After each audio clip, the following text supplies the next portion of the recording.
Hello दोस्तों, पुस्तक का नाम है बचत करना कैसे सीखें। इसका लेसन 6वां लेसन चल रहा है, कृत्रिमता का आवरण उतारें। और आज इस लेसन का तीसरा भाग। सभ्य व्यक्ति आबनूसी लकड़ी से बनी मेज की भांति होते हैं, जबकि फैशन वाला मात्र ऊपरी पालिश का होता है। एक निकम्मी मेज। इसी प्रकार वास्तविक गुणवान व्यक्ति कभी नकलीपन न दिखाएगा और न ही पसंद करेगा। वह जैसा है वैसा ही रहेगा। इसी प्रकार कार्लाइल पुकार पुकार कर कह गया है, उतार दो नकली मुखौटे और देखो तुम्हारे असली अंग प्रत्यंग कैसे हैं। बहुत कर चुके स्वांग, अब बताओ कि तुम क्या हो। अपने विचारों को अपनाओ, अपने आप में स्थिर रहने का साहस करो, कुछ करके दिखला जाओ। बहुत से बुद्धिमान लोग सारी जिंदगी डरों से ही पीड़ित रहते हैं, जिनकी खोज करते हुए मनोविशेषज्ञ रोगी द्वारा बचपन से प्राप्त प्रभावों का विश्लेषण करते हैं, जिन्हें मनोग्रंथि कहा जाता है। कुछ दिन पहले एक औरत ने किसी व्यक्ति को बताया कि कई वर्ष तक रात को सोने से पहले इस डर से सहमी रहती थी कि कहीं ऐसा न हो कि वह सोकर फिर न जागे। इस सोच का कारण यह था कि बचपन में उसके मन में डर बैठ गया था। उस डर के कारण वह एक प्रार्थना किया करती थी, हे ईश्वर, सोने से पहले मेरा नमस्कार स्वीकार करें। हो सकता है कि सुबह मैं जागूं भी कि नहीं। यही बात बचपन में उसके मन में बैठ गई थी, जो बड़े होने तक उसके लिए एक रोग बन गई। माँ बाप यह बात कहाँ समझते हैं कि यदि डर को बच्चे के जीवन का अंग बना दिया जाए तो उसे आगे चलकर कितनी हानि होगी। बच्चों को डर से उसी तरह बचाए रखना चाहिए जैसे आप उन्हें बीमारियों से बचाते हैं। वास्तव में यह डर भी एक भयंकर बीमारी है। बहुत सी माँ अपने बच्चों को आंधी तूफान आने पर कमरों में बंद कर देती हैं। ऐसे में इन बच्चों के मन पर डर और भी अधिक सवार हो जाता है। एकांत में तो वह और भी डरते हैं। प्रत्येक कार्य और उसके कर्म की एक भाषा होती है, उसके द्वारा वह अपनी वास्तविकता को प्रकट करता है। वह हमारे भविष्य के बारे में भविष्यवाणी कर देता है। हमारी प्रत्येक क्रिया मार्गदर्शन के लिए एक प्रकार से नोटिस बोर्ड का काम करती है। इससे हमें पता चलता है कि हम किस मार्ग पर चल रहे हैं। जो प्रकाश हमसे है, हमारे कार्यों से निकल रहा है, उसकी उत्पत्ति क्या है। तांत्रिक रोगों के विशेषज्ञ डॉक्टर विलियम एम शेडलर का कथन है, बच्चे के तंत्रिका तंत्र की स्वस्थ रक्षा उसके जीवन के पहले दिन ही शुरू हो जाती है। जैसे जैसे बच्चा बड़ा होता है, उससे निराशा, चिंता की भावनाओं को दूर ही रखना चाहिए। खासकर राक्षसों, भूतों आदि की बातें सुनाकर उन्हें डराना धमकाना नहीं चाहिए। बच्चे दिन के समय इनसे डरते रहते हैं, फिर रात को भी इन्हीं के सामने आकर उनका मन डर से कांप उठता है। बच्चों को साहस की कहानियाँ पूरी सतर्कता से सुनानी चाहिए। ऐसी कहानियाँ जिनसे उनका मनोबल ऊंचा उठे, उनके मन से निडरता निकल जाए, उनके मन से डर निकल जाए, वे अपने आप को बहादुर बना सकें। ऐसी ही तो राय मुझे आज तक देते रहे हो। तुम्हारी ऐसी ही सलाहों के कारण तो मैं आज तक कुछ कर सका। मेरा हर काम ही अधूरा रहा। मैं तुम्हारे जाल में फंसा, मुझ में निकलने की शक्ति ही न रही। यदि तुम ऐसे सलाहकार न होते तो मैं कब का महान बन चुका होता। इस संसार में मेरे लिए क्या कमी थी, किंतु मैं तो अपने मन की हर इच्छा पूरी करने से वंचित केवल तुम्हारे कारण हूँ। तुम्हारे कारण आज मैं तुम्हारे जाल में फंसने वाला नहीं हूँ। तुम इसी समय मेरे पास से चले जाओ। तुम ही मेरे सबसे बड़े शत्रु हो। शत्रु से मित्रता कैसी। जाओ जाओ जाओ, धोखेबाज, झूठे, फरेबी, विश्वासघाती, जाओ। आज से हम अलग हो रहे हैं, सदा के लिए अलग। इसमें कोई संदेह नहीं कि इस डर ने पूरी मानव जाति को ही दबा रखा है। इसका कारण बचपन का गलत प्रशिक्षण है। मेरा विश्वास है कि इस डर के कारण को हम उन हालात में जाकर खोज सकते हैं जो बचपन में हमारे साथ बीत चुके हों। हम अपने जीवन में कितने ही सतर्क क्यों न रहें, हमारे मन के कपाट कभी कभार खुले रह जाते हैं और हमारे अत्यंत गुप्त रहस्य चुपचाप निकल कर बाहर प्रकट हो जाया करते हैं। हमारे कार्य बता देते हैं कि हम वास्तव में क्या हैं।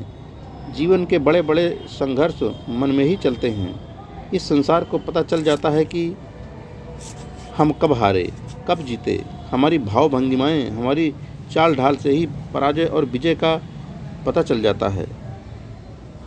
जिस प्रकार शांति और तूफान का पता प्रकृति को देखकर लग जाता है, इसी प्रकार हमारे मन के विचार और संकल्प हमारे जीवन के कण कण पर अपनी अमिट छाप छोड़ जाते हैं।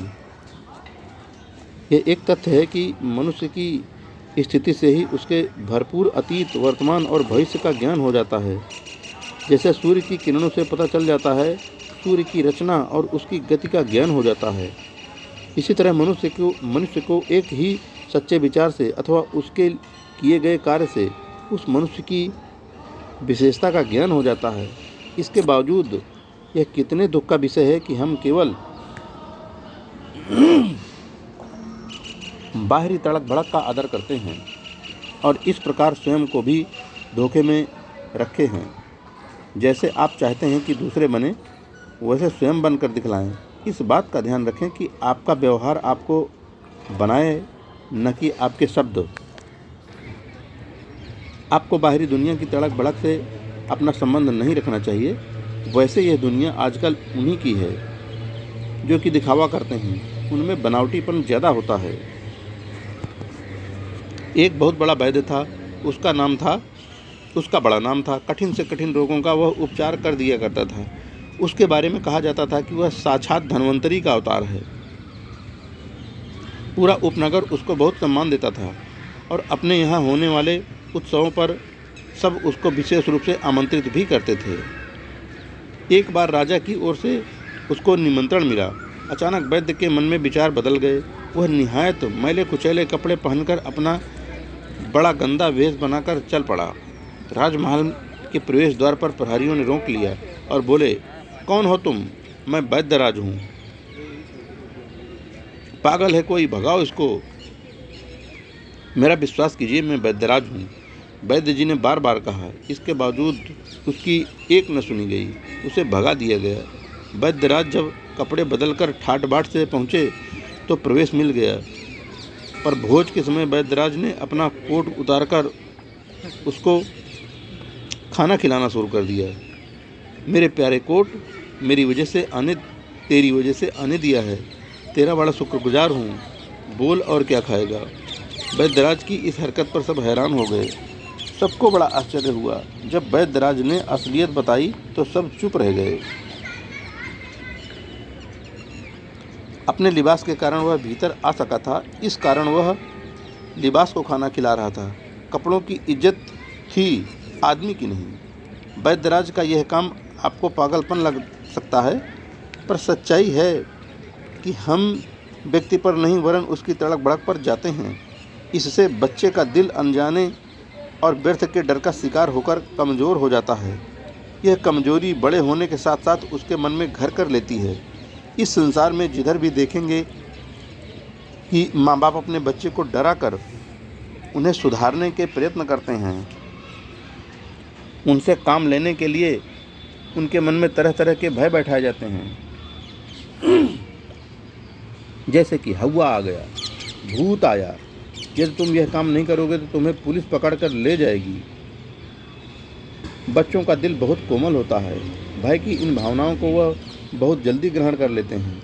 इसी कारण इन नन्हे बच्चों के मन में त्रास गहरा बैठ जाता है, जो उन्हें जीवन भर अंदर ही अंदर खाए जाता है। हम कई बार देखते हैं कि डॉक्टर लोग बच्चों को वयस्कों व स्त्रियों के मन में सदा विद्यमान इस प्रकार के भय को, गहरे बैठी आशंकाओं को बस में करने के लिए संघर्ष किया करते हैं।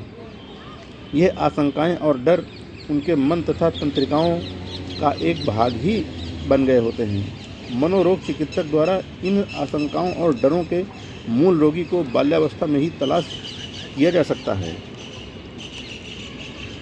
छोटे बच्चों को शवों से सदा दूर रखें। उन्हें किसी भी दर्दनाक दृश्य को भी न देखने दें।